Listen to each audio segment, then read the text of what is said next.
Assalamualaikum warahmatullahi wabarakatuh. Perkenalkan, nama saya Cindy Nabila, PP 16 10533 Nah, di sini saya akan mempresentasikan hasil makalah saya, yaitu tentang kompensasi eksekutif. Nah, sebelum masuk pada materi, kita harus tahu dulu apa pengertian dari kompensasi eksekutif tersebut, bukan? Nah, baiklah, secara umum, kompensasi eksekutif merupakan imbalan-imbalan yang diberikan kepada tingkat eksekutif suatu perusahaan, dapat berupa gaji, tunjangan, atau bonus. Hal tersebut diberikan kepada tingkat eksekutif karena telah melakukan tugasnya dengan baik hingga dapat menguntungkan perusahaan. Hal ini juga dapat berguna untuk motivasi kinerja dari tingkat eksekutif perusahaan tersebut untuk menghasilkan hasil yang lebih baik lagi. Nah, untuk mengetahui materi lebih dalam, mari ikuti video berikut. Nah, baiklah, sekarang kita masuk pada materi yang pertama, yaitu teori keagenan. Nah, sekarang kita cari definisinya menurut para ahli. Di sini ada menurut R.A. Supriyono tahun 2018, yaitu konsep teori keagenan diartikan sebagai hubungan kontraktual antara agen dan prinsipal. Nah, yang kedua, sedangkan menurut Ramadona tahun 2016, teori keagenan adalah teori yang berhubungan dengan perjanjian antar anggota di perusahaan. Lalu yang ketiga ada menurut Scott tahun 2000, teori keagenan adalah pendesainan kontrak yang tepat untuk menyelaraskan kepentingan prinsipal dan agen dalam hal terjadi konflik kepentingan. Nah, dari beberapa pengertian para ahli di atas dapat kita simpulkan bahwa teori keagenan merupakan hubungan antara dua pihak, yaitu agen dan prinsipal, di mana prinsipal di sini merupakan manajer, sementara agen merupakan pemegang saham, yang dimana masing-masing mereka memiliki hak dan kewajibannya. Nah, hubungan tersebut dapat menimbulkan beberapa masalah. Maka dari itu harus dibuat perjanjian kontrak yang tepat untuk menyelaraskan kepentingan keduanya. Nah, pada bagian ini kita akan membahas ada konsep yang pertama. Nah, di sini Govindarajan dan Anthony tahun 2005 mengemukakan bahwa hubungan keagenan terjadi jika suatu pihak, yaitu pihak prinsipal, menyewa pihak lain atau agen untuk menjalankan beberapa jasa. Nah, jasa tersebut membutuhkan prinsipal untuk mendelegasikan beberapa otoritas pembuatan keputusan kepada agen. Nah, dalam satu korporasi atau satu perusahaan, pemegang saham merupakan prinsipal, sedangkan Chief Executive Officer atau CEO adalah agen. Nah, pemegang saham menyewa CEO dan mengharapkan CEO untuk bertindak bagi kepentingan pemegang saham tersebut. Nah, lalu kunci dari teori ini adalah prinsipal dan agen yang mempunyai preferensi atau tujuan yang berbeda satu sama lainnya. Kontrak kompensasi akan mengurangi perbedaan preferensi tersebut. Nah, selanjutnya kita masuk pada perbedaan tujuan antara prinsipal dan agen.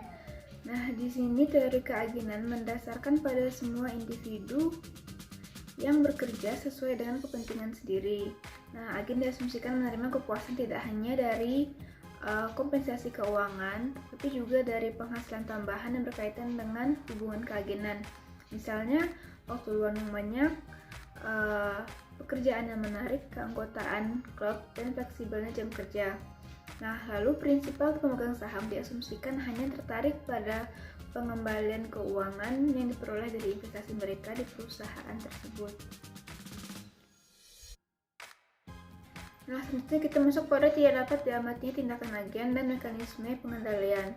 Nah, dalam tidak dapat diamatinya tindakan agen, perbedaan preferensi yang terkait dengan kompensasi dan tambahan, maka akan timbul prinsipal tidak dapat dengan mudah memantau tindakan agen karena prinsipal tidak memiliki informasi yang mencukupi tentang keagenan.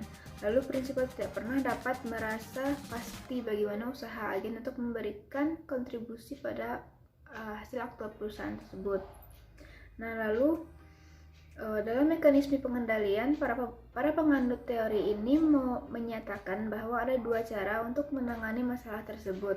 Yang pertama dengan pemantauan, yaitu prinsipal dapat merancang sistem pengendalian yang memantau tindakan agen, menghalangi tindakan yang meningkatkan kekayaan agen dengan mengorbankan kepentingan prinsipalnya. Lalu yang kedua ada kontrak insentif. Nah, prinsipal memungkinkan mencoba untuk membatasi perbedaan referensi dengan menetapkan kontrak insentif yang sesuai.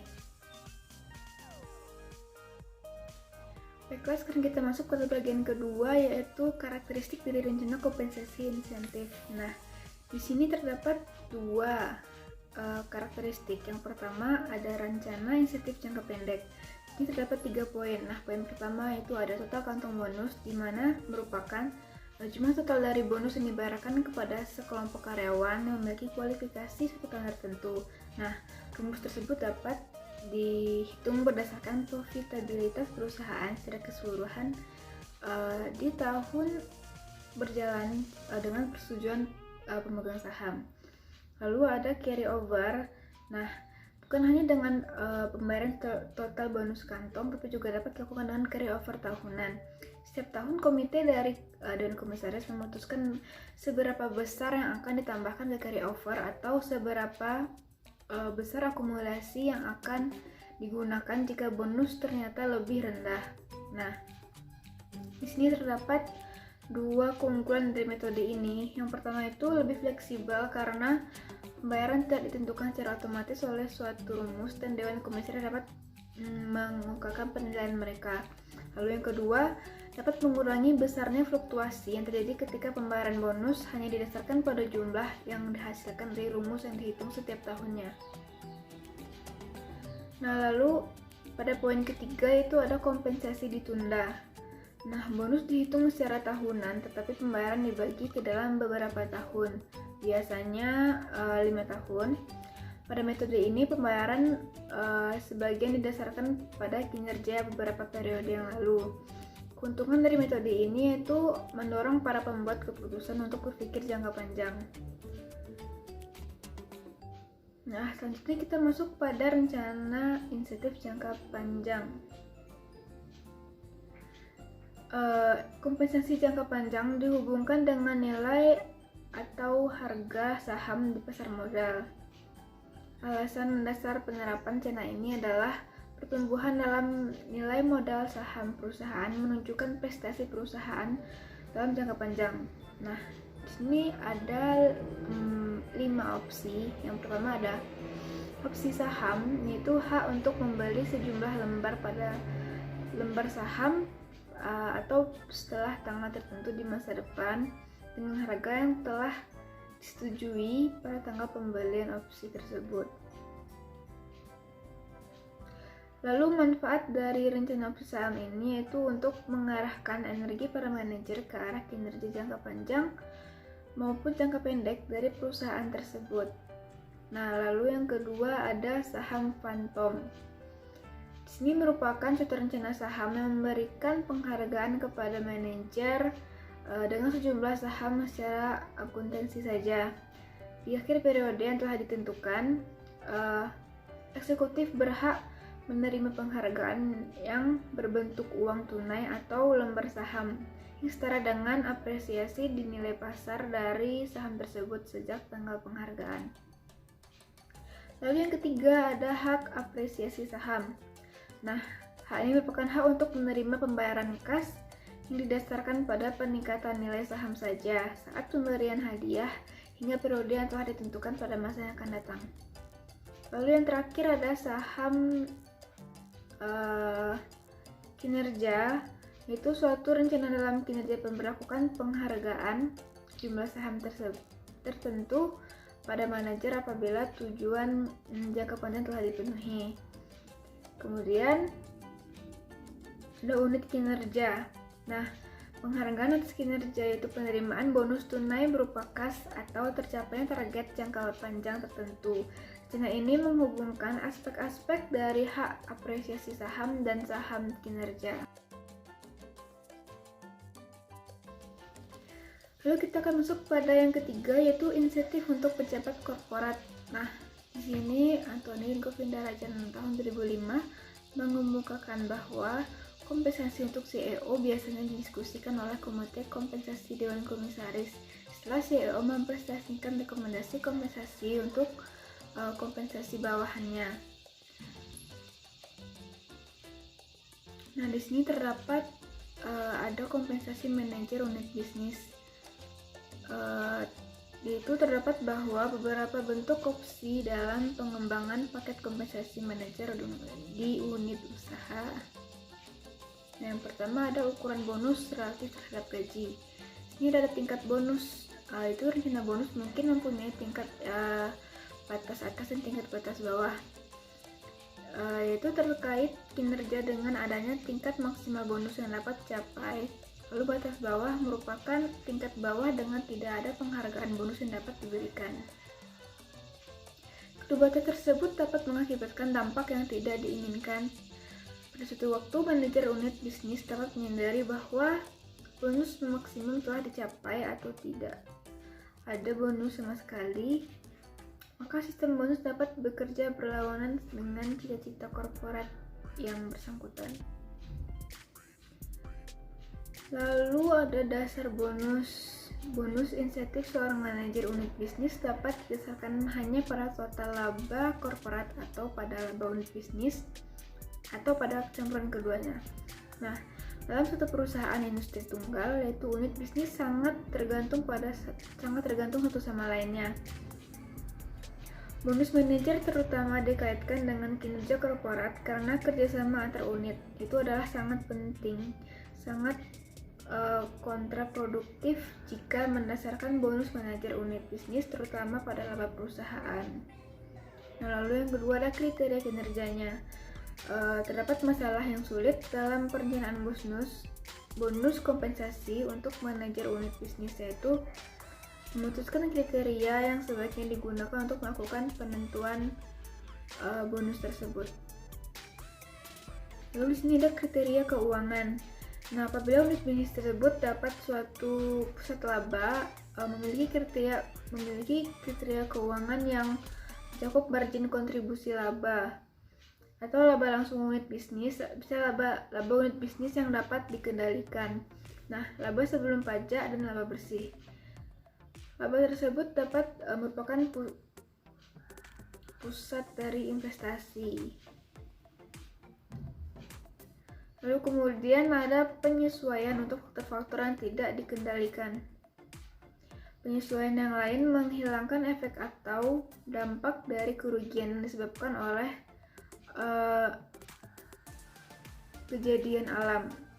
Misalnya kebakaran, gempa bumi, tanah longsor, atau banjir.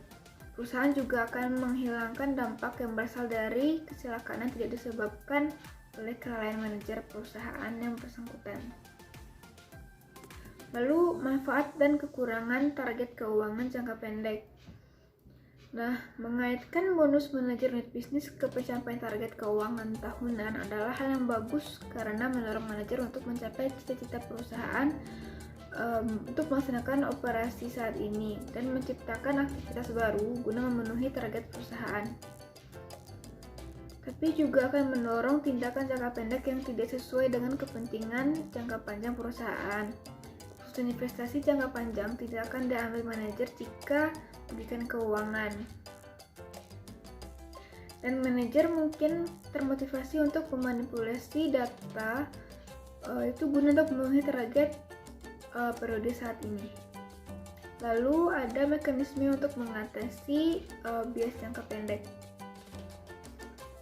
Nah, melengkapi kriteria keuangan untuk mengatasi otoritas jangka pendek dari cita-cita perusahaan tahunan dapat dilakukan dengan hal berikut, yaitu dengan tambahan mekanisme insentif, pengembangan scorecard, itu memasukkan satu atau lebih kriteria dan keuangan, lalu mendasarkan sebagian bonus manajer unit bisnis pada rencana insentif jangka panjang seperti opsi saham, saham fantom, dan saham kinerja.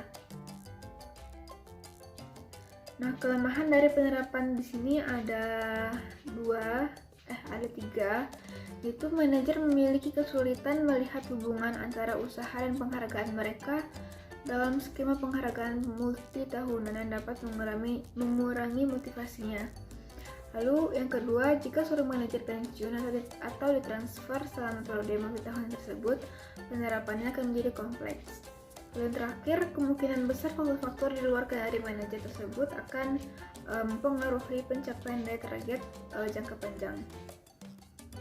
Lalu di sini ada tolak ukur untuk perbandingan.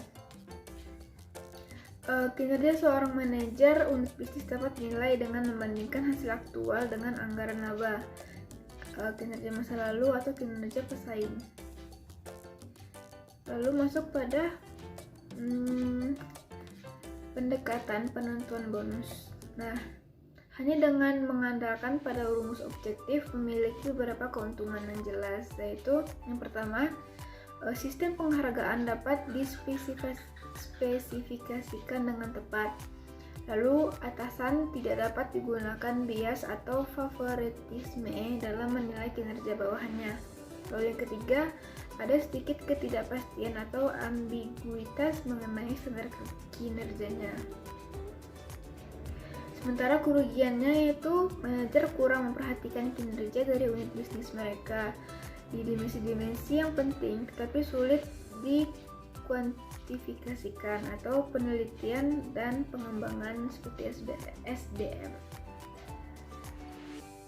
Nah, dari materi yang saya sampaikan tadi, maka dapat ditarik kesimpulan, yaitu kompensasi eksekutif merupakan kompensasi yang diberikan kepada seorang eksekutif perusahaan sebagai imbalan atau balas jasa karena telah melakukan kewajiban atau menjalankan tugasnya dengan baik serta bertanggung jawab atas perusahaan tersebut. Nah, teori agensi mengimplikasikan bahwa manajer di organisasi nirlaba atau pemerintah yang tidak menerima kompensasi kurang memiliki motivasi yang diperlukan untuk keselarasan tujuan. Nah, itu sebabnya perlu dilakukannya kompensasi insentif ke perusahaan atau di dalamnya terdapat teori agensi yang dapat meningkatkan motivasi dari karyawan-karyawan tersebut untuk dapat membantu perusahaan mencapai tujuannya dengan lebih baik. Sekian dulu hasil presentasi dari saya. Jika ada salah dan kurang mohon dimaafkan. Assalamualaikum warahmatullahi wabarakatuh.